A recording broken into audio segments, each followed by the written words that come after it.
never get used to this part, the whole starting in the introduction part. You just never get used to that and being on camera. Trust me, it took me a while when I started the podcast. I was asked to be part of one.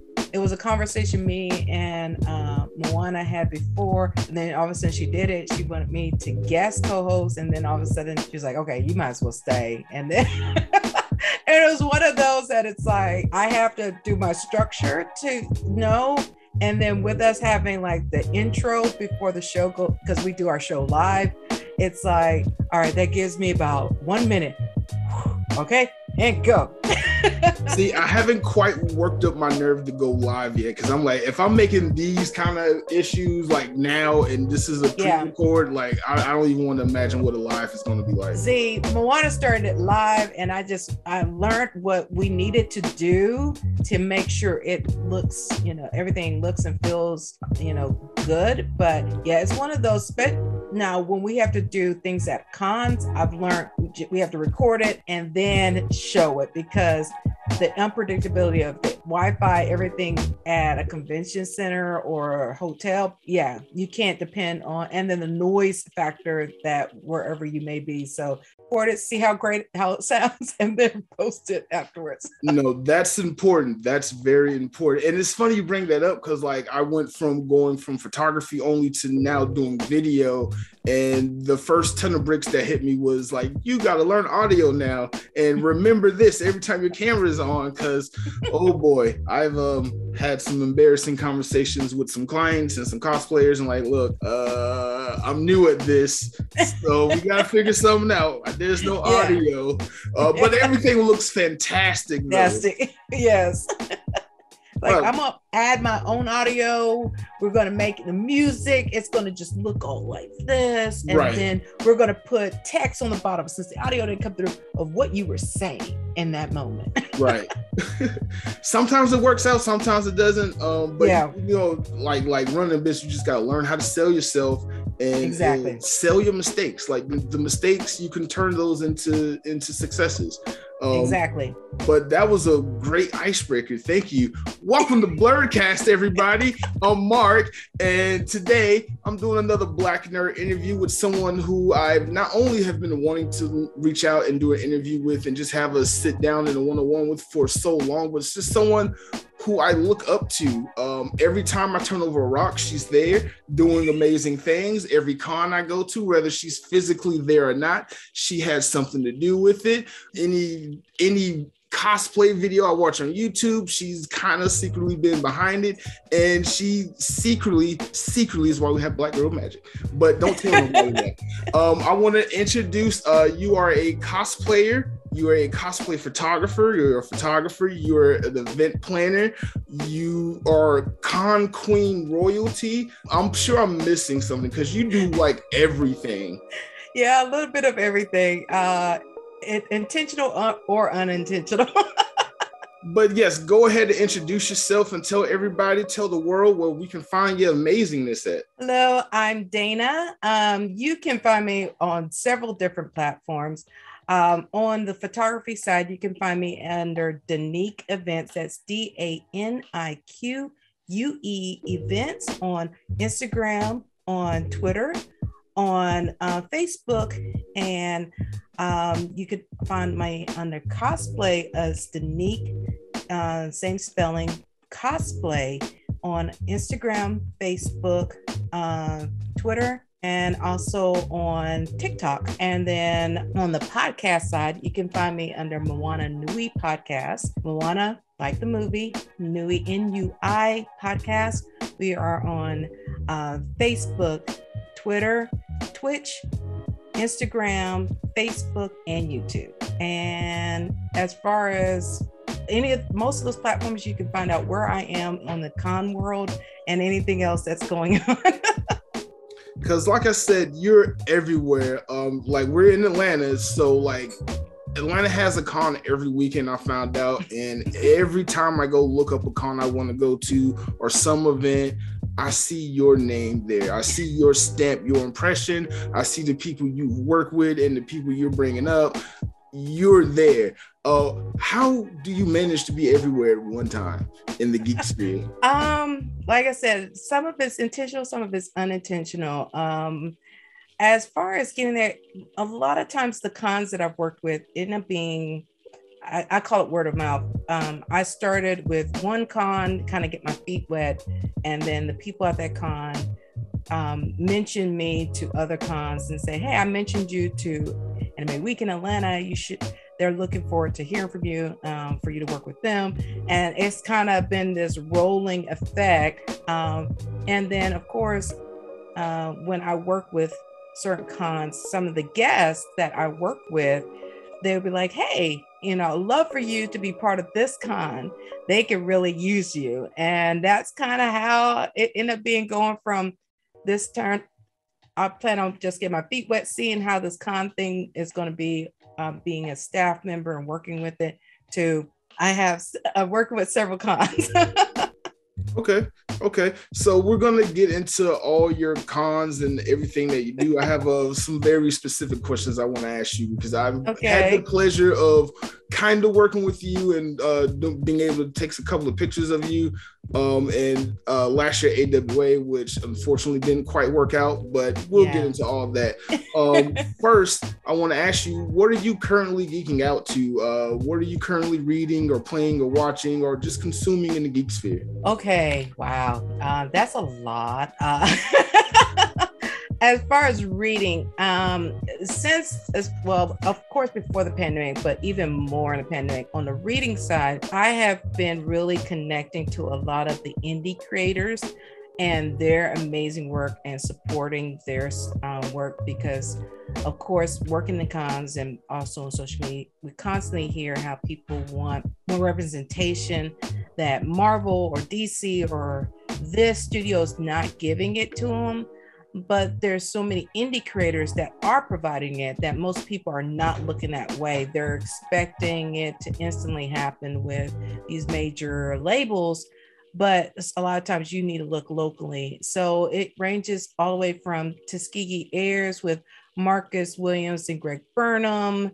There's Her by Malachi Bailey. There's, oh my gosh, like I said, there's so many. And then I just recently got Lumberjack by Morgan Iverson.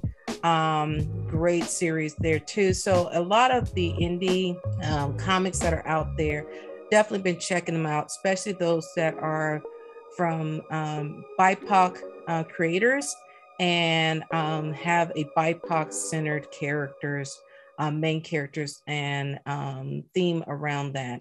As far as watching, I tend to watch quite a bit of anime, and also, Crunchyroll and Funimation is on like rotation constantly between the two of those. And then now Netflix has some, exclusive animes too, so I'll be on there too. And then as far as the most recent thing, I just finished The Restaurant from Another World. If you like Food Wars or cooking stuff, but you think Food Wars is too far left for you, this is a great one. It's kind of doing multiverse kind of aspect brought into a restaurant atmosphere. And you have these people and beings of different worlds, different places. And then each episode you're getting introduced of these different foods and reactions, not as far left as Food Wars, but you're getting that same atmosphere, and it's great. And I really enjoy the series. There's 2 seasons. I've watched both of them, so that was really good. I'm hoping they do a third. We'll see. Okay. But that's the most recent one I just finished. And of course, I dabble in, our Marvel, DC movies and series and stuff like that. Of course, I'm one of those that had Encanto on rotation because Encanto was coming with it and stuff. So I tend to watch a variety of stuff as far as in the blurred aspect of different things from sci-fi, anime, movies, TV series. I even started getting my feet wet on the Korean, Mandarin drama TV series, they be coming with some stuff. I'll be, you'd be clutching your invisible pearls sometime with them series that they have out there. I'm like, ooh, yeah, that's very true. That's very true. Not just with the popular stuff like Squid Games, but like if you dive deeper into Korean culture, it's some really good stuff there. They're very good with drama. And that suspense. So exactly. Yeah. So I'm whether really it's the live action or animation, that versions that they have for Korean and Mandarin, which is like the Chinese dramas, those two, I tell people they sleep on the Mandarin ones because they be coming just as hard as Korean dramas. Right. So let me ask you, have you seen Turning Red? That's I think the most recent big movie that came out over the weekend. Have you had the chance to watch it yet? Not yet, because I know it came out over the weekend. I usually whenever it's something through streaming, I give it a few days because there's such hype, and then I pretty much avoid social media because I want to get everybody get their feelings out, blah, blah, blah. And then like this upcoming weekend, I will sit down and watch it and then take it in myself versus being in the flow of everybody else is watching it, that opening weekend kind of aspect. Now, whether it's when it's in theaters, especially before the pandemic, it's like, all right, depending on the movie, I may be in there that opening weekend, but right. Depending on the movie, but otherwise, I try to hold out. Trust me. Exactly. I recently saw The Batman. This year was the first movie this year I went out to the theaters to go see, and that was not a fun experience. I'm like, I could have waited for this to show up on streaming. It's one of those. DC is a funny world. It's their movies. It's either one or the other. It's either fully theater or at home. There's no really in between for them. Right. And certain movies for DC, it because of how it's made, it's better to be watching in theater than watching in your home, and others vice versa. So, they haven't quite got the formula for live action yet, like Marvel has, that you can enjoy whether in theater or at home. I think that's something that they consistently have issues with in figuring out.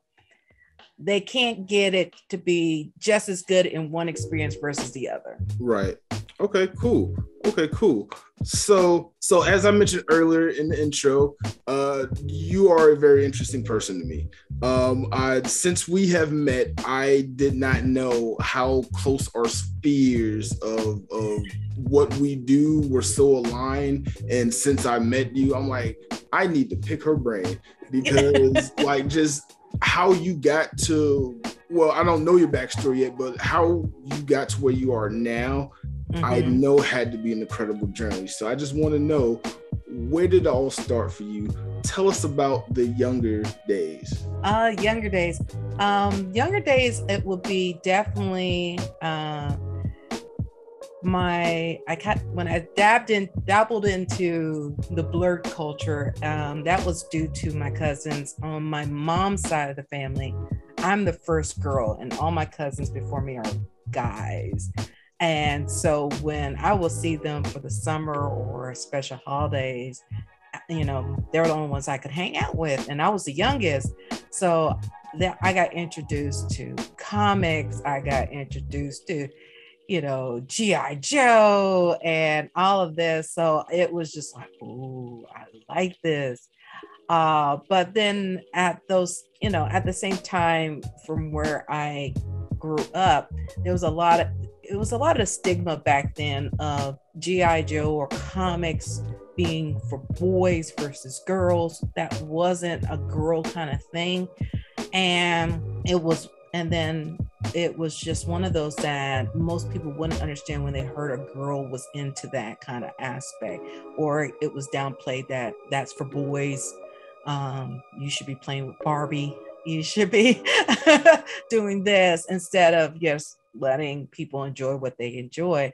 And then when I come from, I am from the island of Hawaii. And of oh, you're course, so lucky. Yeah. I was born and raised there. My father is military. He came there, of course, after meeting my mom and everything. You know, Dana comes later, but it was one of those. My parents, one thing that I give them a lot of credit for is they really believed in not having that island mindset. They wanted me and my siblings to be well-rounded. So whenever my dad had an opportunity that he got stationed somewhere that could give me diversified culture aspect, or they would allow me and my siblings to travel for that. So my dad, when I was probably about third grade, about to go fourth grade, he went to Germany. And that gave me a whole different perspective as far as like the people, the culture and everything. But I ended up making a friend there. And one time the first time I got to spend the night, we went there in Germany, Karlsruhe, Germany. There's this place where you go for movie rentals, but it's this level place that you go up these stairs. And I followed my friend to this one level, and there was when I got exposed to anime. They had this whole section of anime. Of course, coming from the United States, I was like, what is this? Right. We don't have this at Blockbuster. Right. What is this? And they were like, oh, wait, let me introduce you to some stuff. And of course, little did I realize the rabbit hole they were about to drop kick me into. And I got, connected. And then I got to watch a lot of anime. I loved it. But the first series I ended up falling for, which you probably see in my background, I got introduced to Yu Yu Hakusho. And when Kurama and Yoko came onto the screen, I was just like, yeah, I'm hooked now. Yeah.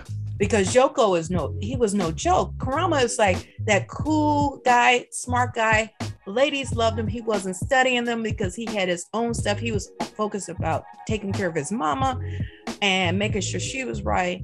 But then when Yoko came making his appearance, if you haven't seen the series, it's a classic. Definitely check it out. It is the inspiration with a lot of series, including Naruto, because the Nine-Tailed Fox, you actually find out that they named him Kurama after Yu Yu Hakusho.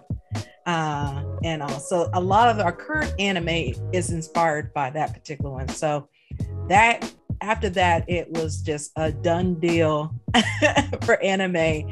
And I still love my comics. But also growing up, my mother's father was a photographer. So he was the one to give me my first camera. And when he bestowed the camera upon me when I think I was about like 9 or 10 at the time, my lesson literally was, he's like, capture the moments. The moments will become memories for those that are there and experiences for those that weren't there. So that was how I learned how to take pictures. And I just kept that mindset, taking pictures for friends and family. As I started working, coworkers would find out I take pictures.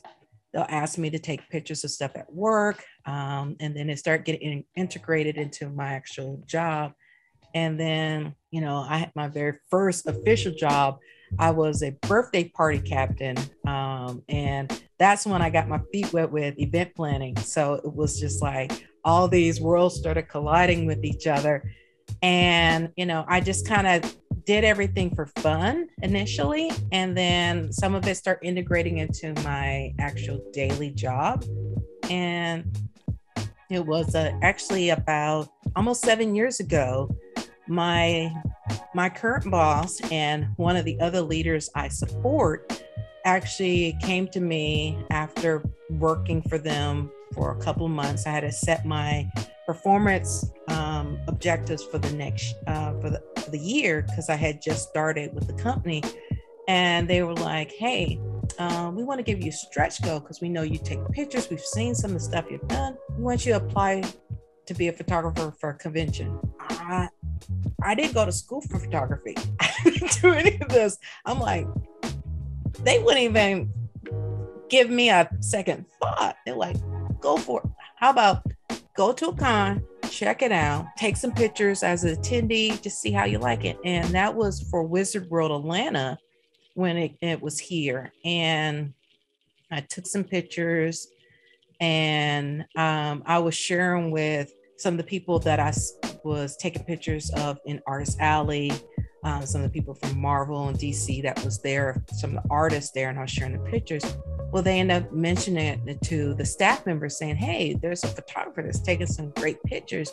You need to talk to her because I know y'all short on photographers. So they came to me and was like, hey, would you like to take some pictures for the con? I was like, I'm not a professional. I'll take them. You can use them if you want, but cool. And that's how I started into the con world. And they gave me, my first assigned, because as when you're photographers, you get assigned certain things to photograph, or certain guests you may be aligned to depending on the con. Right. And when they gave me my assignment, they're like, oh, we need to take you to your guest that you'll be covering for the weekend. And I was like, okay, because this guest was replacing Agents of S.H.I.E.L.D. that had to go back early because of filming.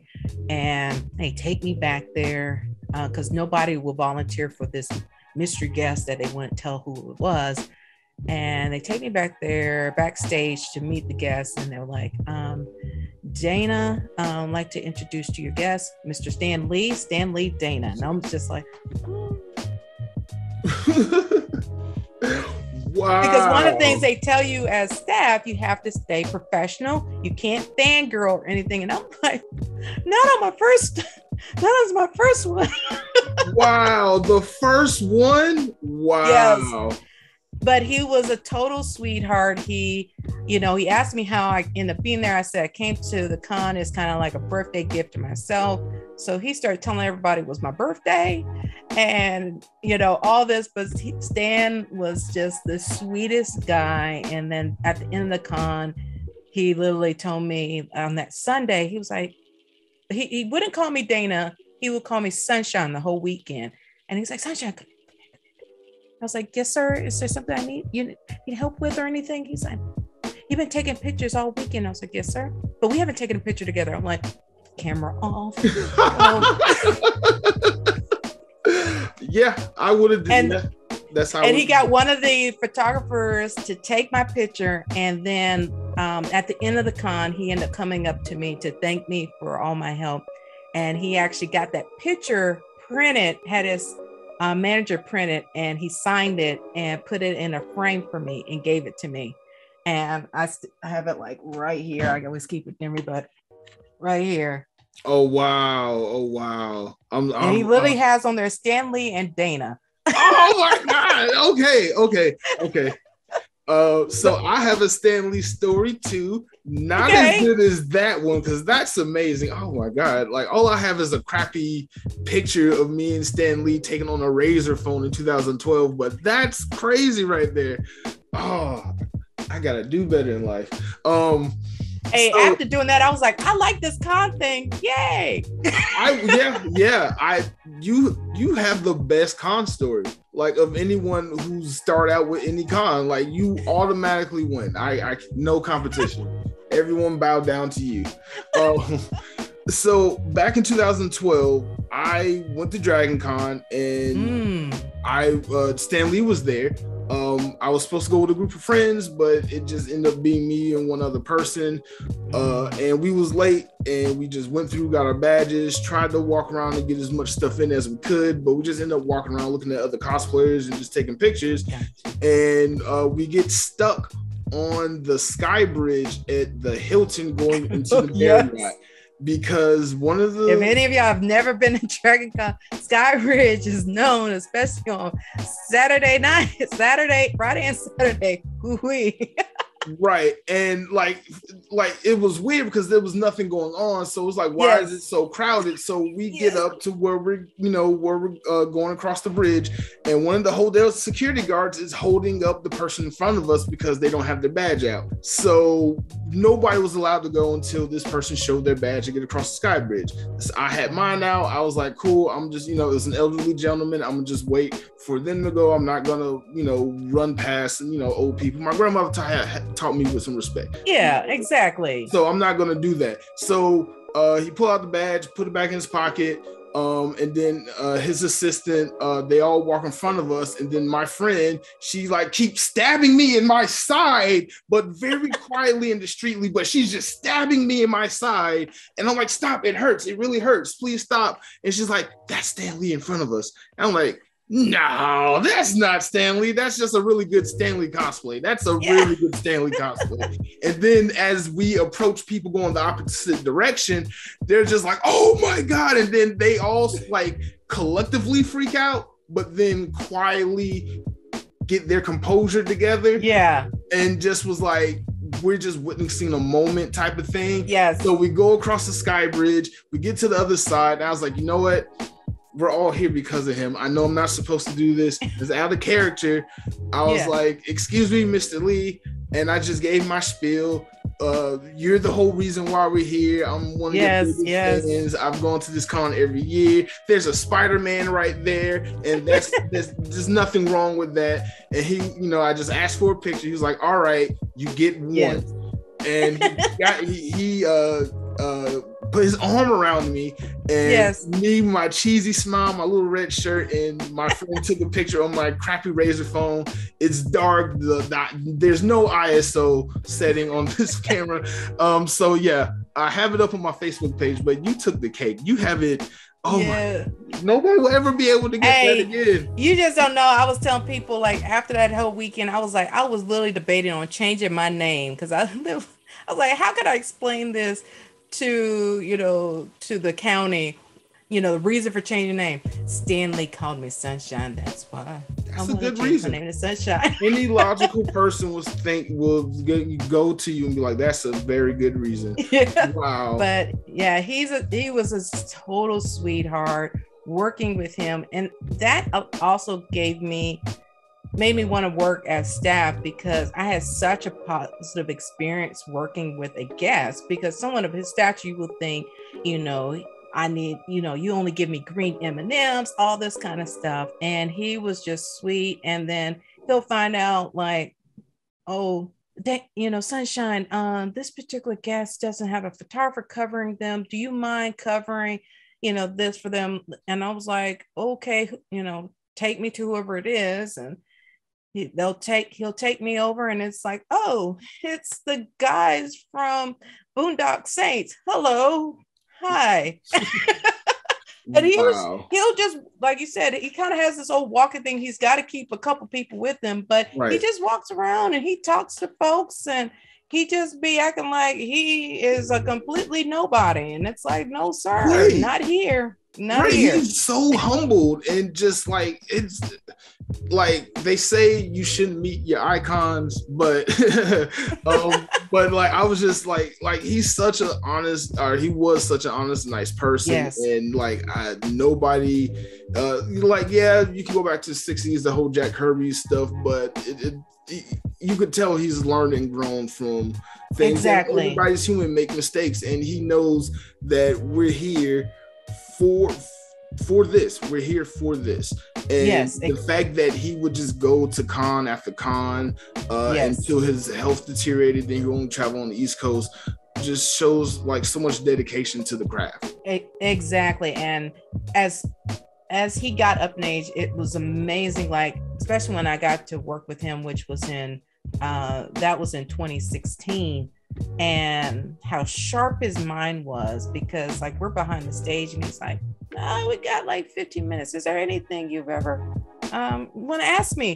And literally, I was the epitome of that meme with the calculations going, the woman going,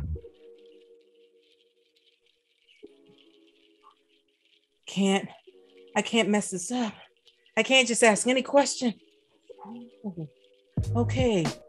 Mr. Lee, he was like, Mr. Lee is my dad. I'm Stan. Call me Stan. I'm like, I don't think that's possible, but let's try. I was just like, okay, it's going to take all weekend, but okay, I'll work on that. But, I ended up asking him, like, out of all the characters he's worked with and everything, which character is his favorite? And he was like, oh my gosh, it's like picking a favorite child. And he was like, if I have to pick something, it would be, my very first project, which was Spider-Man. And then he told me how Spider-Man came to be and how close Spider-Man never came to being seen by the public because it was rejected. And he was told that nobody, a teenager superhero wouldn't work for the public. Teenagers are only supposed to be sidekicks, not superheroes, and everything. And he had to sneak the character into another comic for it to be seen. And it was really cool to kind of hear his story of it and how he had to bring life to this one character, which we now is a very iconic part of the Marvel world and the blurred and nerd world. Everybody has some kind of connection to Spider-Man, one form of another. And if this man never made it happen, the whole multiverse probably be very different. Right, agreed. And it's so funny that was his answer, because look at Spider-Man now. Look how he's the crown jewel of Marvel itself, and because he's a teenager, because he's young, it's why so many people relate to him, from newborn babies coming out the womb to old men and women on the deathbed love Spider-Man. I just had a nephew last week, and as soon as he get out of the womb, the first thing he's in is a Spider-Man onesie. You got to start that early. If you don't start it early, they're going to miss out a lot.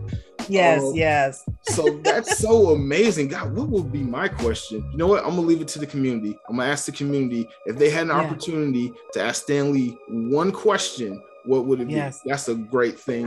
I had enough time to get 3 questions in, and it was a doozy. But like I said, he was amazing. He introduced me to like his different artists from his thing, and it was so funny because my mom does not understand this world at all. She doesn't understand why I'm still doing it. And I'm like, from kid to now, it's not going to change. I'm not growing out of it. But it's one of those, she's like, why would you want all this? And I literally was getting stuff from the different artists. It's like, and it's so funny because I look at this stuff, and in the corner, of the stuff, it says "Happy Birthday, Dana." Wow. Or "Happy Birthday, Sunshine," because that's what they were introduced me as. And I'm like, thank you. And I got a lot of different, which geeked me out. That was the part I connected the most was Artist Alley, because I got to meet a lot of these artists and creatives that made a lot of the stuff happen that I know, like meeting the artist and the person behind Misty Knight and Silver Surfer, which is a Black gentleman, and then meeting the guy behind He-Man and She-Ra, and it's like, and he drew me a She-Ra, and I'm like, I gotta go to Joann's and frame all this. Wow. Yeah, definitely. And I did. I went to Joann's and dropped that money, and I was like, I need you to frame all this. Put that museum. Yes, I'll pay for the museum glass, but go ahead and knock that out. Right. But it's one of those that it fortified the con world in my mind, because I'm like, this is what I've been missing. This is the epitome of all the stuff I love, plus getting the opportunity. Because I wasn't one that I was completely, fangirl of like, oh, I got to see this particular person because whatever fan, of course, Stan Lee would be one, because I was more connected to the creatives that made stuff happen versus like, you know, Tom, who plays Spider-Man, going to go see him because of who, you know, of him. I wanted, you know, I was looking at Artist Alley and those areas to see, okay, the person who made Spider-Man, I want to go meet them. The person who drew the comics, I want to go meet them. That was my thing. Because I'm like, when do I get a chance to meet the people behind the stuff I connected with, like especially me and the gentleman with He-Man and She-Ra. And I find out he was also an animator for like the Jetsons, the Smurfs, you know, Flintstones, all this. And I'm like, sir, do you know you made Saturday Morning? Right. Most of my childhood. And he was like, I don't know why you fangirling over me. You're assigned to Stan Lee. I was like, I can fangirl over both of you. I'm assigned to him. I can't fangirl. I can fangirl for you. Right. I was like, I got all the He-Man and She-Ra at home. He was like, really? He was like, you should bring it out, sign it. Oh, really? I think he didn't think I wasn't. I packed all of it into my little airport little rolling bag. Next day I came in, rolled right up to him, and I was like, hi. Put it right on his little booth, unzipping it. He was like, what'd you have here? What up?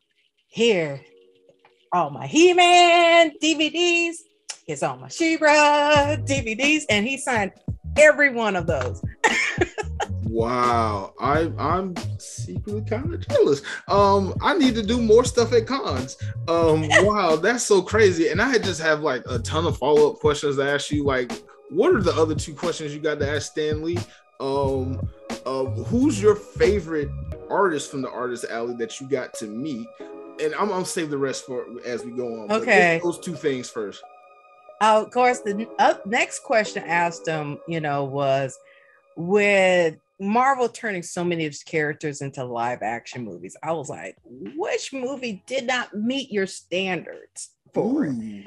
And he was just like, well, he's like, you know, I've always enjoyed, you know, working with the different ones because, you know, he has the different ones that he get to work with. But he was just like, to be honest, he was like, they, you know, Elektra and Daredevil, the live action did not live up to his standards. And I was like, yeah, all of us thought so too. yeah, that makes sense. The movie back then, it was like, you know, the Marvel TV series, Daredevil, different story. But yeah, it was one of those that were like, okay. So he answered that. He was like, and then he was so funny. He leans over. He's like, you know, what's a good sign that I'm all for it? I was like, yes, sir. What? I got a cameo.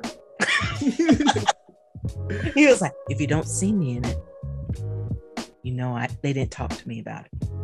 I was like, okay, sir, I'll keep that in mind. If I don't see you in the movie as I'm watching it, I know this was not a Stan Lee approved one. Ooh. So after he said that, my next question was like, okay, out of all the cameos you've done so far, which has been your favorite cameo? And so he was like, well, I gotta tell you, he's like, I had a lot of fun ones, but my all-time favorite one, he says, a tie. It's two of them. And I was like, okay. He's like, my first one, he said, was the first Spider-Man movie. He said when he played the librarian, and he said they have explosions going on. And he's like, I can't hear anything out of this ear. It was perfect. I didn't hear anything. And I was like, okay. And then he was like, the other one was when he was the soldier who lost Captain America's uniform in Captain America. And he was like, he was fun because he said, I was just like, oh, I don't know where it is. I lost it. I was like, okay. He said, I had so much fun with that. But he said, doing the cameos could be a pain at sometimes, because he said there was one time they called me and was like, hey, Mr. Lee, we want you to come for your cameo tomorrow. And he's like, okay. So I show up, I'm wearing some khaki pants, canary yellow polo with my khaki jacket on. And they're like, all right, Mr. Lee, go to wardrobe. And I go in there and they're like, here you go, change it to wardrobe. And then I look at it and then I'm like, they're giving me khaki pants, a yellow polo, and a jacket. So he's like, all right, I'll keep what I'm on. And then he tries to leave and they're like, no, Mr. Lee, you need to change. He was like, no, that's the same outfit I got on right now. They're like, no, sir, you got canary yellow. That is yellow. You have a light khaki. That is more of a tan. We need you to change. He was like, so I changed into the same outfit I just came in to be on screen for like 2 seconds. Oh, that's hilarious. That is hilarious. So that was my behind the scenes talk with him before he had to go up on stage for his panel interview with all the con goers and stuff. But hearing those answers, I mean, it just definitely shows that he was laid back. He was no nonsense. He told you how he honestly felt, which I think also comes with age too. But it was this cute little no nonsense. Here it was. This is my reaction. Why are you making me wear the same outfit, the same sneakers? They're like, no, sir, you got white Nikes on. These are New Balances. You need to wear them. Wow. Yeah. I've worked production on movie sets and they can get a little pedantic about the particulars of how everything looks on camera. Even if it's for a split second, even if it ends up on the cutting room floor, everything has to be perfect. Exactly. Everything has to be perfect. I know I asked you another question, but I kind of want to move along to some other questions. That's fine. You said you grew up in Hawaii and you had time in Europe traveling to Germany. Your dad was in the military and your mom doesn't understand anything you do. What was your experience like growing up Black and being nerdy? It was not it was not easy. My dad, he had his own way of trying to allow me to be into the things that I was when my mom wasn't around. My mom just did not understand it. She was growing up was like comics are for boys, this He-Man set for boys, all this comic, all that. She really, and as I got older and I started collecting stuff like this, because a lot of it I get from guests or people that I've gotten to meet that have access to, this kind of, stuff that we don't get here, because they're in Japan and stuff. She doesn't understand. She's like, why do you have this? Why don't you give this to, your 5-year-old godchild? No. 1, she's not going to appreciate it. 2, no. Right. And even though I'm older, it's one of those we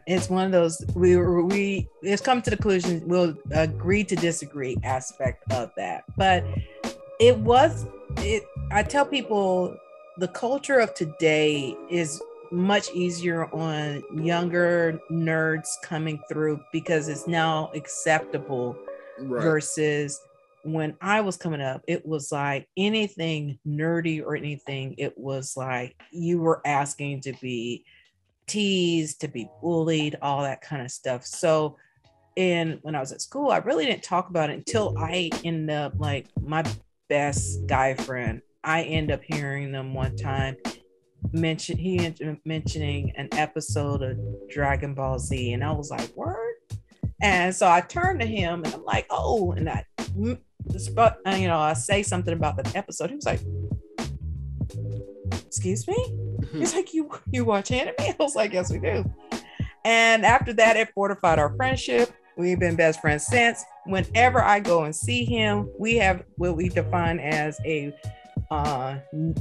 anime binge weekend. The whole weekend, that's all we do is binge anime. We get food, we take a quick nap and binge more. And we just thing. But it was the first time I found someone outside of my friend that I had in Germany that also connected to it. But it was one of those that as I got older, I started finding out people that was into this stuff or read comics and stuff, but they never said anything because most of us kept it from each other because we wasn't sure if you were going to tease me about it. But then the same person that's right next to me liked the same things I like, but we were too scared to say anything about it. We kind of just enjoyed it in the comforts of our own home. Right. I had, I'm one of those that was, also gaming. So I did it, Nintendo, when PlayStation came out and their game at that time was, Mortal Kombat. It was just like, yeah, baby. Yeah. And stuff. But it was a lot of that stuff that unless you openly knew somebody was into it, it was one of those things you kept it in, the comfort of your home.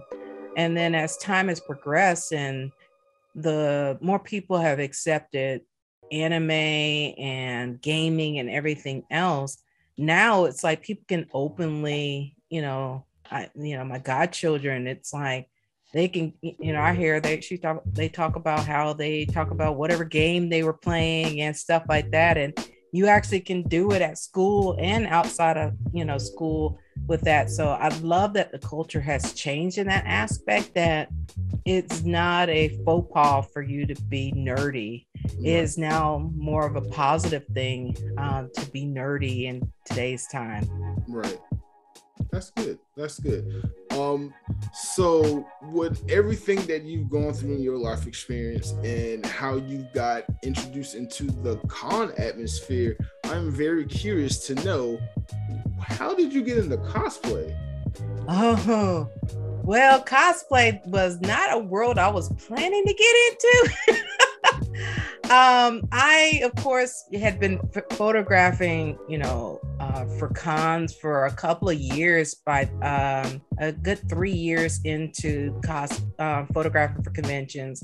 I had built up, a number of cosplay friends that I've made at the cons, especially with Bar Fox, with Cosplay Your Way, and, Dean's List and Royalty Cosplay and such. And for the past 2 years of me into this world, they're like, oh, you should cosplay. I'm like, no, I do not have the look for cosplay. They're like, no, you should do it. You should do it. I'm like, no. And finally they kept going, and I teased Bar Fox and Dean's List that they literally, it was like a scene from 300. They literally gave me that drop kick into the pit of cosplay and was like, how about this? Dean's List was like, with him being a costume designer, he worked with Marvel for doing the Dora Milaje costumes and stuff like that. So he was like, put out the hand offer of, making my first cosplay. And I had to decide on which that first cosplay was going to be. And I was just like, oh boy, let me pick something that I connect to. I had a mold over it for a while. And then that's when I decided I wanted to cosplay Yoruichi, but not the Yoruichi most people see, of the Yoruichi that is introduced in Bleach when she's on Earth and starts training Ichigo.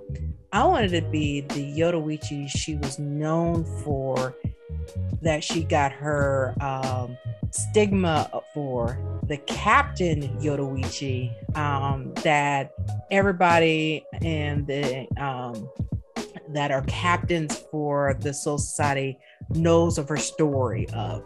So I wanted to be the short hair Yoruichi. So he made my Yoruichi cosplay. I decided to debut it at BlurCon in 2019, be my first cosplay. And I had 6 cosplay friends that were helping me get ready. They were like, okay, this is how you put a wig on. I was like, ooh, I've always had respect for you cosplayers, But I had even more respect when I had to learn how to put all this stuff on, put these wigs on over my hair, put contacts in. I was just like, ooh, I was like, I'm not one that like stuff coming at my eyes. So it was like I was constantly blinking like, this. And then, you know, of course, anybody who's seen like the captains, they have these multiple layers. They have the outfit with the pants, then they have this kind of vest thing going on, then most of them, and then they have the robe on top of that, which that was a rookie mistake for anyone who started cosplay.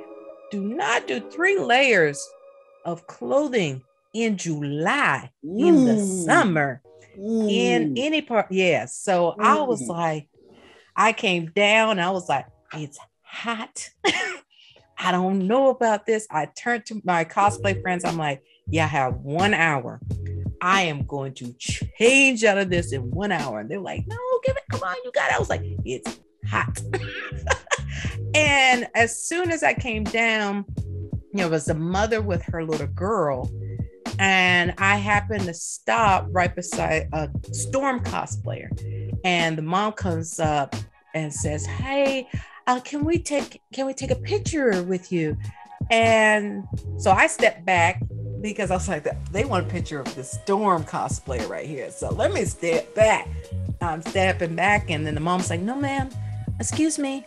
We want you in the picture too. I was like, me? She's like, yeah.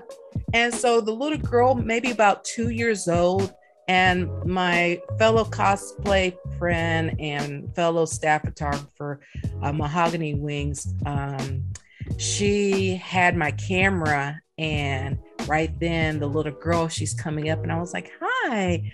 I was like, you want me to hold you to take a picture? And she's just like, yes. And she runs up to me. I pick her up. I'm talking to her. She gets a picture of me and like talking to her. She's asking me about my Zanpakuto, and I was explaining that to her. And then her mom lets us know to take pictures. I take her picture, and then afterwards she wanted to stay with me and ask me more questions. And I'm answer her questions, and she's giggling and laughing. And then she gets done, and she's just like, she does this little dance like this. And then after that, when I saw that, I was like, I look at my friends. Okay, I'm gonna cosplay longer. Wow. And okay. After that, it was like I stayed in cosplay after that because and then working with Cosplay Your Way, it also helped me understand that it's not about your age, what you look like, what ethnicity you are. It's like cosplay is costume play. It is for you to have fun and connect to the characters you enjoy.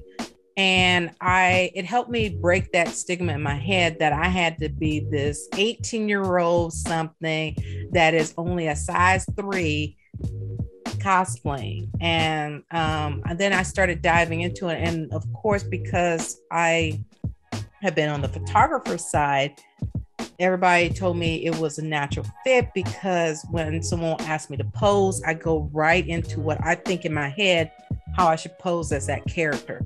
Right. So, and then after that, I cosplay to the characters that I connect with. A lot of them may be characters from a series most people haven't seen because it just came out. They wasn't aware of it because the next cosplay after that I did was Yaya from Yuna and the Haunted Hot Springs, which you photographed me as at Dragon Con. And it was one of those that, unless you knew who the character was or watched the series, you had no clue what I was. But I wasn't concerned with that. I was dressing as a character that I enjoyed, right, had fun with. And of course, after the first con experience, I learned, all right, her cosplay, she's got these long shorts on with some sneakers. I can wear that at Dragon Con. Right. I'm not going to be wearing 3 layers of clothes ever again during the summer, right, unless. So I learned very quickly after that I needed to wear based on the con that I was going. Even though I loved Captain Yoruichi, that should have been something I wore at AWA. That's in October versus right, doing it in July. Right. It was one of those that I'm still learning because, of course, I started cosplaying in 2019. I only got a couple cons under my belt, and then boom, 2020 hit, and it's just like, oh, okay. And that's when people told me, like, you could still cosplay. You could take some photos of you at home, still get your practice of cosplaying so you don't get rusty with it, with you just dabbling your toes in. So that's when I started using TikTok and posting different videos on there and posting some photos that I would do for different events or things that I'm a part of that I'll cosplay at home with for virtual events or whatever I was part of, and keep that my interest in my without disconnecting from the cosplay world. So yeah, that's how I got into it. So still new at it, but yeah, I am enjoying it so far. In your opinion, what is your most iconic cosplay that you're known for? When you put it on and go to a con, everybody knows you. Ooh, right now, it depends on the con, because a lot of people know me for my Captain Yoruichi, because one, as we all have seen, at cons, most people do the long hair ponytail Yoruichi. Right. She's got the black outfit on, all that kind of stuff. So it was rare for them to see a Captain Yoruichi cosplayer. So that kind of stood out with a lot of people. So that was my first iconic. And then, when I did Yaya, that was another one, because a lot of people, once I told them about, who the character was, checking it out. And then some of the pictures, because, Yaya is a young girl who, as part of the series, which, I'm not giving it away because it's part of the intro that they have for it. She's possessed by the cat god. So sometimes cat ears and cat tail comes out, but she's just this normal little girl going to school and everything. But, when that cat essence come out, she starts acting a little cat-like.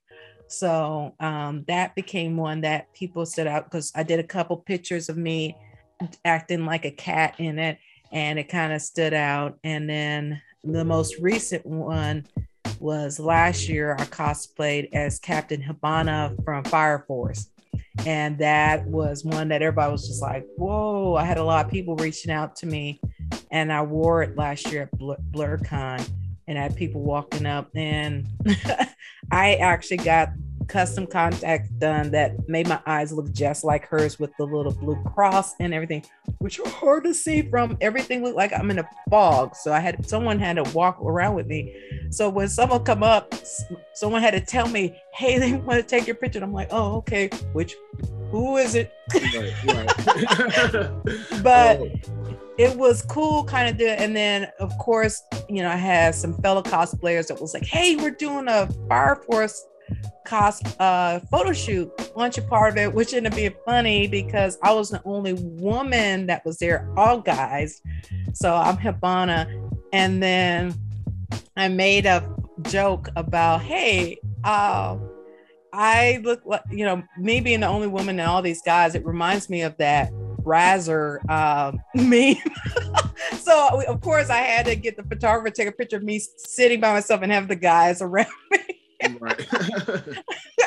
But it was one of those that, when I'm doing it, and especially the cosplayers that I photograph with, like I said, starting this year was when I really cosplayed. I was both the photographer and cosplayer for Cosplay Your Way for the 28 Days of Black Cosplay. So that was new because I was used to, doing a couple of photo shoots with people I know.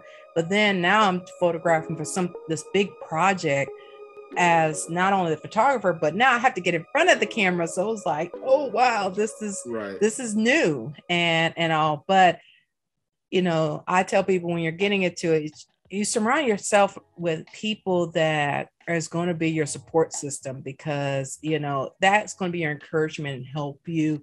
And then they're going to make sure, all right, you're not and doing something too crazy, like, right. trying to do, a 5-layer costume for Dragon Con or something. And, it's your first Dragon Con, right. And you got, stiletto heels trying to walk around your Dragon Con.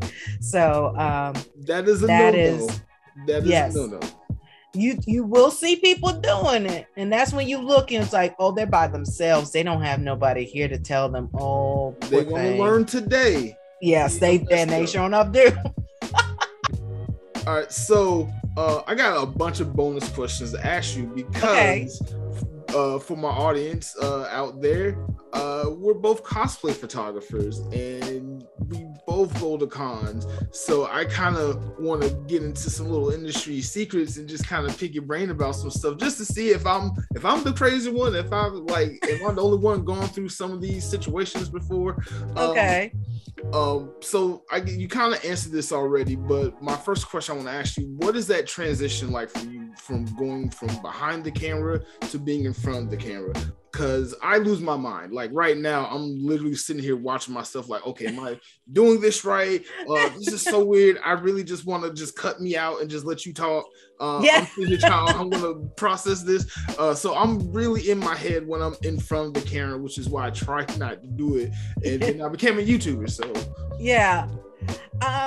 In front of the camera is very different in front of a video camera or streaming, I would definitely say. But when I finally got in front of the camera, it was that support system, as I mentioned. If I didn't have the people to encourage me and to help me, I literally I called it my own little entourage of like 20 deep, was like, all right, we got you. Yeah. Wig. Okay. And I was like, I want to do this, but the wig, okay, these options, this. And it helped me make the transition a much easier than me trying to figure out cosplay by myself. Because I know a lot of people, when they were in the earlier stages of cosplay years and years ago, you didn't have people to go to like, hey, and now, me being a newer cosplayer, I can go to some of the cosplay groups on Facebook and post, hey, I'm trying to see, you'll see people like, hey, here's my picture. What kind of cosplay do you think you can see me cosplaying as, if you didn't have an idea? So you have this network, both intentional or unintentional, that you make at cons and online, that can help build you up. And you have to really make sure they're really supportive people, because at the same time, there are people in there that will tear people down really quickly, because you're not, you're not standard. You're not, the OG look of this particular character, even though this character has had 25 different variations. Right. But you are still basing the cosplays off the 1975 version. Okay. But, it's stuff like that you need to have a good circle around you that is going to support you, but also be there to kind of say, all right, be kind of like that net for you. And I think that's when I got that made my transition a little easier. There's still stuff I still scratch my head on, because like after I decided to cosplay and I finally said, for Dragon Con, I was like, okay, I'm going to go ahead and make my social media. I had people vote on what my cosplay name was.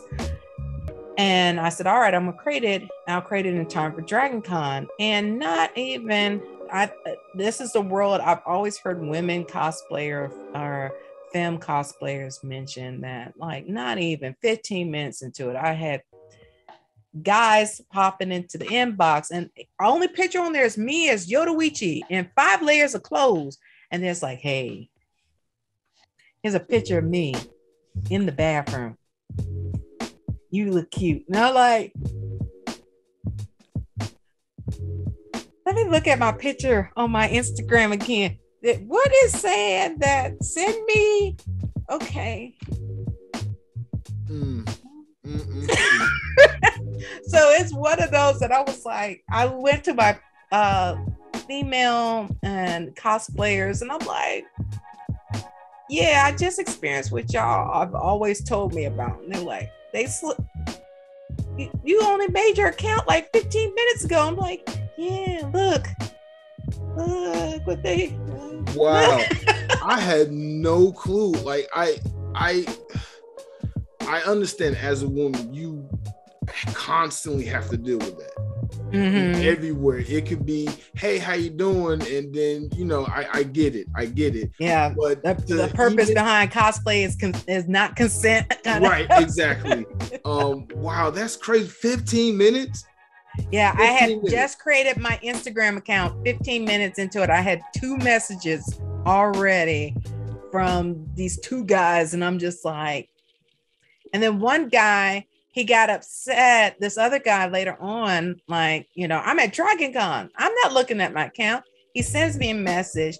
He wants to, chat. And then, of course, I'm working, I'm staffed at the con. So I'm working, photographing.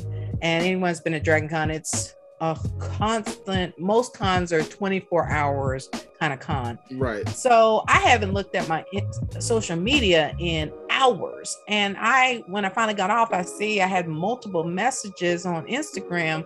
Look, this guy got upset because I did not respond to him within 30 minutes of his messages. And he kept bombarding my Instagram. And I was like, okay. Wow. Okay. I might have to block you. I don't block people like that, but I may have to block you because, sir, that your entitlement is screaming right now. Wow. I'm sorry you had to go through that. Well, it's one of those, I think, with hearing the stories from cosplayers that has been in that world, dealing with stuff for periods of time, whether you're a Cutie Pie Sensei or any of the other cosplayers that have more of attraction and a following, they deal with that kind of craziness within their world. So it was like hearing those stories, I guess that helped me be like, all right, this is what they were talking about. Right. I got it. But it didn't deter me from it. It just made me kind of like, okay. Because like they said, even, I knock on wood, I haven't experienced anything bad, like some of the cosplayers getting like those really hateful acting people. But, I know it probably will come. But this thing is like, they will say for every one you may get like that, you got thousands and thousands of people that are like, love your cosplay, you look amazing, everything else. So most of the time it's just like I call it the keyboard warriors that just want to do this stuff online, but if you saw them in person or at the con, they won't even say a word to you. Right. So I think with learning from them over the years, I just kind of like, all right, ignore that, keep it going. Gotcha. So let me ask you this, cosplay photographer to cosplay photographer. I know you do other types of photography as well outside of cosplay. In my mind, it's like cosplay photography and just stuff to pay bills. Is that kind of what it's like in your mind too? Like, do you prioritize cosplay or just have a certain affinity for it more than just other type of photography, whether money is involved or not? Because since photography started more of a hobby or passion, I'm never focused on it on a money aspect. Now, of course, when someone's like, hey, I'd like to book you for a wedding. All right, this is going to be a long day. You're going to have to pay me for my time. But the versus event, wedding, corporate photography, or cosplay photography, I enjoy cosplay photography because the most out of all of them, because I enjoy anime and this particular world, I can have fun in that kind of shoot. Anyone who have seen me photograph or cosplay away, one of the things I go for is I want when someone sees that image of that cosplayer, it screams that action, that emotion of that character. Right. So like I was working with Michael the Greatness Johnson a couple years ago, and he was dressed up as Bazad. And I was like, okay, this is what I want you to do. Right. All right, this is what we're gonna do. I want you right here. Sprint a little bit, jump, and then I'm gonna shoot some pictures. And he was just like, okay. And I was like, just go for it. And when he did it, I snapped. I had him do it a couple times, and then after doing it the third time, I was like, there it is. And anybody who's seen me shoot, when I get the shot that is in my head, I do this whole yes. I'm the same way. I swear to God, I'm the same way. Even when I intentionally, accidentally get some kind of shots, because I think I kind of did it with you at Dragon Con that year. In the cosplay, I did a little setup, and it kind of wasn't working with some people, but then you came up, and then a couple other people came up, and then it just started like clicking, and I was like, yes, this is the best shot ever. I'm using this on everything. And like you can even like go look at my vlogs. I did last year, I did the Avatar core shoot, and you could just see the excitement on my face, and just like I was just like, no, everybody's gonna be here until I'm done. I don't care about no time limit. I don't care about official con rules. You in cosplay, and everybody that's in cosplay just looks amazing, and everybody's from my favorite show. Let's just do this. I'ma just throw all the training and because like you, I'm self-taught. I didn't go to school for photography.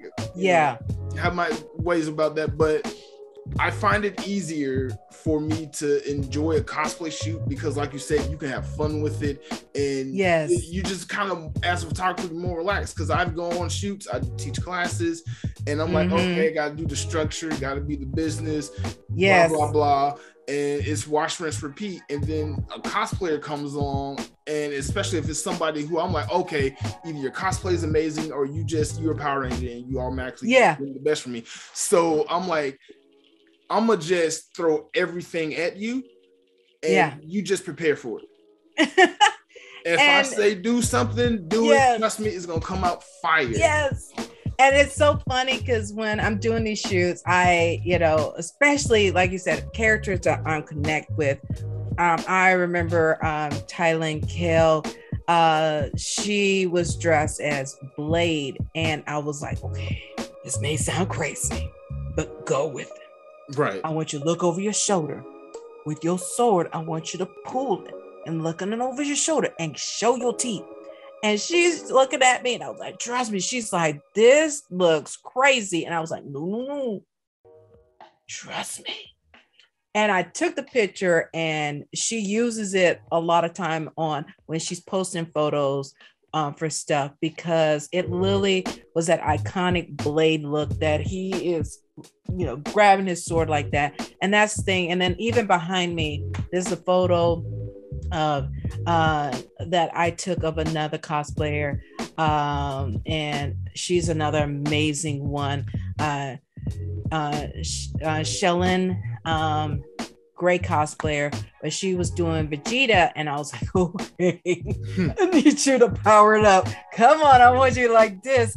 And so she was just like, so I'm and anybody who knows, I get down on the ground. I'm like on the ground, facing up. I'm like, I want it like you are about to hit me with your hit. Hit me with that, your particular attack power. And like I said, I'll get on the ground. I will get up on a ladder, all this just to get the angle that it's supposed to. And I was like, act like you're hitting it, going to send it to me. And we got that shot, and it was just this amazing shot right here. But that's the kind of energy I like in my shots, that I literally are shooting for my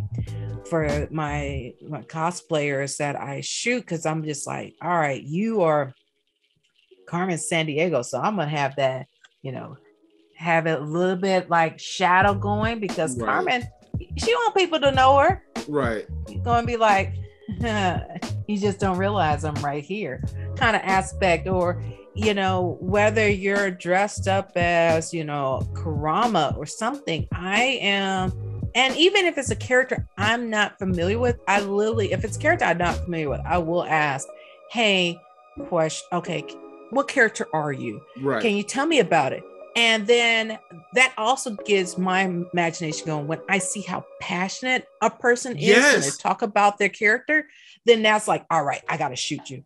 Yes, and that's what gets me riled up, because I'm the same way. Like, I come across a lot of characters I don't have no familiarity with, and I'll just ask the cosplayer, hey, just, you know, tell me why you like cosplaying as this character. Yes. All this and that, and then they just start talking about it, and while they're talking, I'm shooting, I'm sniping, I'm my little secret on the fly wall tricks, and we come up with some great shots, and then I'm like, all right, your passion has brought out my passion for this character. I know exactly about it, but I'm going to match your energy. Let me get these gels. Let me do some little fancy stuff. Let me do some kind of highbrow, high contrast shot, and just be really artsy with it.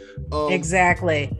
And it's beautiful because a lot of people, I see it where, you know, which is why I got teamed up with Cosplay Your Way, is when you're at the cons, unfortunately, you do have those photographers that are purposely looking for those model-esque cosplayers. They will walk past or not photograph, let's say, this Black amazing cosplayer version of, you know, of Vision, and it's a gender bend version of Gender. Completely walk past them, not even stand and photograph someone else. But, you know, I have seen those people that are amazing looking cosplays, but they do that typical model thing that, that's boring, and that's all they do. And I'm like, I don't want to photograph you, right? But then I will walk past them, and especially when I'm a staff photographer, because people can tell our badges for the staff, and I'll completely walk past you to photograph this other cosplayer that, you know, maybe a plus size cosplayer, but they are killing this cosplay. I'm like, okay, I got it. Show me. And when they start posing, I'm like, that's what I'm talking about. And then I'm hyping them up. I'm, you know, it's like, all right, let's do this. Let's do, ooh, you know, like I had someone who, you know, I saw some people at Dragon Con that I ended up connecting with Magical Me Cosplay. She was dressed up as Cha-Cha from Umbrella Academy. And I'm like, oh, you literally look like Mary J. Blige. I'm shooting you. Right. And then there was this young lady who literally was a splitting image of number 5 from the show. And I was like, okay, I gotta shoot you. I gotta get you. Oh yeah, I'm getting all you. And it's amazing because when someone is cosplaying as a character because they connect and they know so much about it, it's a whole different energy versus, I call it, because a lot of people talk about, you know, some people cosplay just for the notoriety, that stuff, but they're not connected to the character. So they were like, okay, I know, you know, this particular character is popular, so I'm going to cosplay as this character, which whatever you do with your money is what you do, but don't mean I'm going to photograph you if I'm not getting that same response. And it doesn't, and especially if it's a kid, oh my gosh, my favorite was this little girl at AWA. I was walking by and she was with her parents who were also cosplaying. She was barely 2 and she was dressed up as an Oompa Loompa, and she had the freaking she had a whole lollipop that she was walking around with like a little Oompa Loompa. And I was like, excuse me. Or as I always ask the parents, I'm like, can I photograph? They're like, good luck. She don't let nobody take her pictures. And I'm like, okay. So then I was like, hi, you know, I get down on her level and I was like, you know, I was talking to her like her being Oompa Loompa. And I was like, are you going to sing the song to me? And she starts smiling and she's like, Oompa, and she started doing it. I start snapping. And then I end up getting this perfect picture of her going with her little lollipop that she was posing with as she's singing our song and everything. And, you know, and I was shooting for AWA and it ended up being on their website. And it was funny because most of the cosplayers, people I know, they'll ask if they can follow me and such. And as soon as her parents saw that her picture was on the AWA website, they screenshot it, sent it to me. It was like, my baby's on AWA's website. You took that picture. You took it. I was like, oh, thank you. But it's those kind of moments, because not only matching that energy, but seeing the reaction of those cosplayers, their family or their friends after they see the photo is just like, and I mentioned about Michael Greatness Johnson and a couple others that I photographed, which are DC characters that they were cosplaying, and my photos end up being seen by DC Comics, and they end up featuring a lot of my photos for in 2020 for some of the these photos that I had. And it was crazy because I had people reaching out to me that isn't in this world, but they know me. And I had a friend from high school was like, I was at work and on the screen I see this picture of a cosplayer, and on top of it Dana M, and he was like, wait, and it had Atlanta, Georgia, and I'm like, wait, that's my friend. Right. He takes a picture and he sends it to me like, just saw your stuff at my job. And it's just like, wow. But I think that fuels me even more is that not only the energy of the cosplayers, but the after energy that I get from people being like, right. Yo, I saw your picture. Oh my gosh. Or getting a message from someone like, I gotta shoot with you when I come to Dragon Con. And I'm like, all right, cool. I hope I can find you, or you find me. I'll tell you where I'm at, because Dragon Con is big. Yeah, it is. And like, it's so trippy because I went from never getting that type of attention to like people know who I am because of my work. And like, I've had pictures of cosplayers go viral, and I'm just on Instagram just like, my followers count is up a lot. I don't know what's going on with that. And like a couple weeks later, I'm just Googling stuff, and I was doing something. I was doing a project for a friend, and I had to look up Winston Duke. First thing I do when I look up Winston Duke is I see Marcus Van cosplaying as Winston Duke as M'Baku from Dragon Con 2019. And I was like, that's not Winston Duke. Let me investigate this. And then I had one of my photos of him too. It was like that, and people were tagging me. It was like, what's Winston Duke? And I'm like, no. Right. I keep telling him he could be a stunt double for him for the next Black Panther movie. He better stop sleeping on that. I keep telling him the same thing. I'm sure he gets a lot, but I think part of I joke with a friend of mine a lot, but like, I think part of why I like being a photographer, and especially a cosplay photographer, is I like that notoriety. I like seeing the faces on my clients or my cosplayers or whatever, and just seeing their reactions to the pictures. Like, to me, that if that could pay rent, I would do that. But thank you. So, yes, exactly. I agree with you. It's so priceless. Like, all the time, like, I take a shot, and even in the back of my mind, like, okay, it's good, but it's not great. Maybe let me go and post, let me do this, let me do that. And then you deliver the final pictures, and everybody's like, I didn't think it would be like this. This is amazing. I thought you would just be one of those regular photographers, and bam, and everything's overexposed or underexposed. Like, you did really, really well. So that it takes me aback a little bit, but like, I'm trying to, I guess, open up to more of it, because like, I'm usually more an extroverted type of person, but then when people come out the woodworks and they know me, I'm like, oh, wait a minute, Clamshell. Hold on. No, it's that stranger danger feeling. Oh, wait, I don't know you. So I do like that. And then another thing, like, I've been cosplay photographing for so long. I'm finally going to cosplay.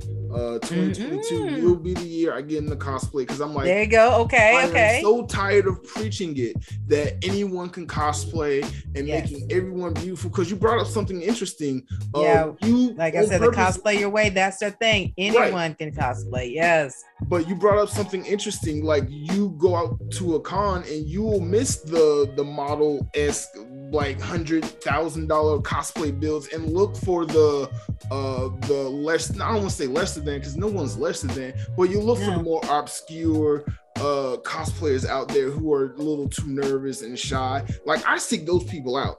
Those are the ones I go to the cons to shoot. I don't care about how big and fancy your cosplay is. I don't care about your skin color, your race. I care about you enjoying your time being a cosplayer, because I'm enjoying my time photographing you being a cosplayer. So I want to go out, like, I've taken pictures of cosplayers who have, I don't want to say, I guess closet cosplays is a thing where they just find stuff and they just want to be that character. I've seen a lot of I tell a lot of people, a lot of cosplays are closet cosplays, like my Yaya, because of the outfit. That is something you can literally pull out your closet. Or if you do a Luke Cage, you need a yellow shirt, a black pair of pants, put some holes in that darn shirt, and get you one of them foam chains, and then you are done. So it's one of those, also is breaking the stigma that you have to spend a lot of money on a costume. But then I think a lot of the ones that you say, a lot of people will photograph, like I said, the model-esque cosplayers. They're looking for that, you know, the ones that they tend to push so often on social media. But then I will see this cosplayer that may be, you know, 5'2", 180 pounds, but they are killing this cosplay. And I will sit there and I will be like my favorite was at MomoCon. And if she is watching this, she will know what I'm talking about. I'm at MomoCon, I'm working, and anybody's been at MomoCon, it's at a convention center. So I'm coming down the escalator and I see this young lady. She is dressed as EA from Yu Yu Hakusho. I'm used to seeing it. But this was the first time I seen someone dressed as EA and had a full build of the Darkness Flame wrapped around her arm and covering her hand and everything. I spot that. Literally, Mahogany Wings would tell you, I was like, excuse me. I start running and I was like, excuse me. Constaff was all right. I gotta photograph you. She was like, me? And I was like, yes. I think that's my favorite response from a cosplayer when they're like, wait a minute, all these people here and you want my picture? Like, yes, I ran across the street, around 3 buildings, up a hill to find you because I spotted you and I was like, I gotta get you. And it was so funny because I let her know. I said, I have seen so many EAs, but you have the Darkness Flame around your arm, all that. I have not seen someone be walking around a con like that. You're killing it. Gotta take your pictures. So I had her pose and I was taking these shots and I show her on the camera. And this is not even before I edit the pictures. She was just like, I was like, that's why I ran across this whole convention center. I was coming down the escalators and I was like, is that EA? Yes. Is that EA? Yes. Oh, snap. That's a Darkness Flame. Oh, let me get down this escalator before I lose her. And I took off running. And got that picture. And then she let me know when she was going to be at AWA and she was going to be there with some other Yu Yu Hakusho cosplayers. I bet, what time are y'all getting together? I will be there and taking some photos. And I was there. But it's things like that. Like, she was just there as her favorite character. She, you know, and I hear from so many cosplayers I photograph that were like, they're used to people walking past them because they're not, like I said, that model looking, you know, that, you know, pretty young girl, tiny hourglass shape, everything. And, you know, they're not given the time, but I'm like, y'all, your cosplay is amazing. Right. You did something with this character I have not seen, and I photographed at a lot of cons. I have not seen anybody do this with this EA, and I loved it. And that's the stuff I look for when it's just someone doing something so different with the character, and it speaks that character so loudly that it's like I will run across a darn convention floor to get a picture. And you know, I've even had like, if you ever been to MomoCon, there's a cat that goes there. His name is Senpai, and Senpai cosplays, and he's one of those, I forgot the name of the cat, it's one of those Egyptian hairless cats, and he cosplayed, and one it was a couple years ago, he was dressed as a Pokemon. I had to get down on the floor and take his picture because I was like, he is a Pokemon. And he goes and he does his wardrobe changes just like everybody else. But it's that, I love that aspect. And I think a lot of people got to get past, like, you know, a lot of people want it for the fame, the notoriety. And when they're not getting it because they don't have that look, people get discouraged. And I am one, I'm like, don't be discouraged, because there are cosplay photographers like me. And that's kind of why I enjoy being a cosplay photographer, because I want to change that lens of what is out there and start, you know, and of course, working with Cosplay Your Way, it's like we are making sure we're getting these shots of these amazing cosplayers that are doing stuff. And it doesn't matter if you get a commission like myself, because I ain't got time to sew. You heard half the stuff I do. I ain't got time to sew. I will pay someone else to bake that for me, and I will put it on, and I will become that character. But you have those that sew their own stuff, make their own stuff, foam smithing. That's a whole nother animal right there.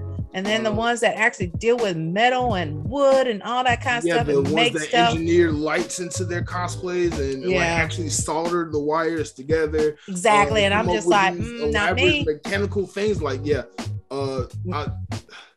I think like I love cosplay because of the ingenuity and the creativity that can go behind it. It doesn't matter to me if you created it yourself or you spent a lot of money on it. What matters to me is that you're doing it and you're having fun in it. And enjoying it. And enjoying it for just that moment. Because I'm one of those people, like I go to a con and I'm like, you know, I really want to cosplay and I got to get over my own demons and just get there. And the fact that you're doing it, that's all that matters. That's all that matters. And there's something else you said, like to note to the people who go to cons and just look for the model-esque type cosplayers. In photography, there's a term for those type of photographers. They're known as booty photographers, where they take like the pretty females and they just put a light on them and the pictures be trash, but they get so many likes and like goes viral. And then they will shoot over like 2,000 pictures of that one cosplayer, and then they be like, just to get this person, you know, make them not fill out the. I've seen, you know, photographers that are like snap 2 shots and like, okay, thank you. And then they're like, did you get it? Oh yeah, I got it. Okay, bye. And then they go to that Model S one and shooting 2,000, got lights going and everything else. And it's like, that's messed up. You just did this to this one cosplayer and don't give them that same energy. And it's like, you know, even when I'm a staff photographer, I try to make sure I give people the same energy. I'm stopping you. I'm not photographing everybody because also cons have multiple photographers, but I'm going to try to shoot what I know, because I'm also, you know, being a female photographer, and especially a Black female photographer or a person of color photographer. As a woman, it's very few and far between in the con scene. It's predominantly men. And which also helps a lot, especially for cosplayers, because I have seen cosplayers that will say no to my male photographer staff members because they just don't feel comfortable. But here I come right behind them and I'm able to get the photo because I am a woman. And then also, as you see, I always ask, I identify myself like, hey, you know, and then I ask them, is it okay if I take a picture? Because sometimes they're trying to eat. They're trying to just take a break, and people will snap their pictures whether they ask or not, which is also not respectful, because if they want their pictures taken, they want to make sure they're in their best look of this character. So I always ask, is it okay if they're on break? All right, can I come back in, 30 minutes, once you're done and take your picture? They're like, sure. But I always identify myself. But then also, like, when they're posing or something, I always ask permission. Hey, you have something hanging right here. I get this off your shoulder? And then I'll take it off and I'll show it to them.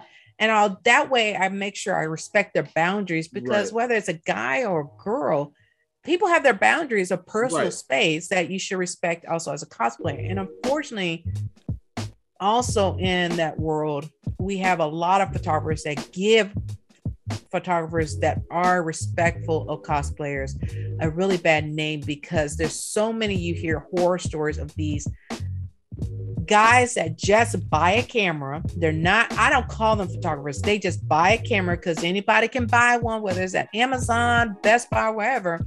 And they're taking pictures. They're trying to use that to grope, to hit on cosplayers. And it makes a lot of the ones in that world uncomfortable, especially around the male photographers. So a lot of times I have to be that counterpart there with a male photographer to make that cosplayer feel at ease. Like, hey, I'm here. This photographer is okay. Because I have that with some of my cosplay friends when they're like, I would like to photograph with someone, but I don't feel comfortable because of my experiences with some other male photographers. And I have to give them my particular list of male photographers I've worked with, not only a photographer, but someone that photographed me as a cosplayer, and say, here you go. These people I know, I trust, and I know that they're going to shoot you with respect and respect your character. And that helps, because too many try to say, oh, I'm a photographer. No, you have a point and shoot. Nothing against a point and shoot, but if you're trying to proclaim yourself that you're this amazing photographer, tell them, oh, my favorite is I photograph you. For you to get these pictures, you have to pay me $800 for what? At a con floor photography? You did not do this at a photo. You did not rent a studio. And you only shot me for 15 minutes, and you said $800 just for me to see my pictures? No.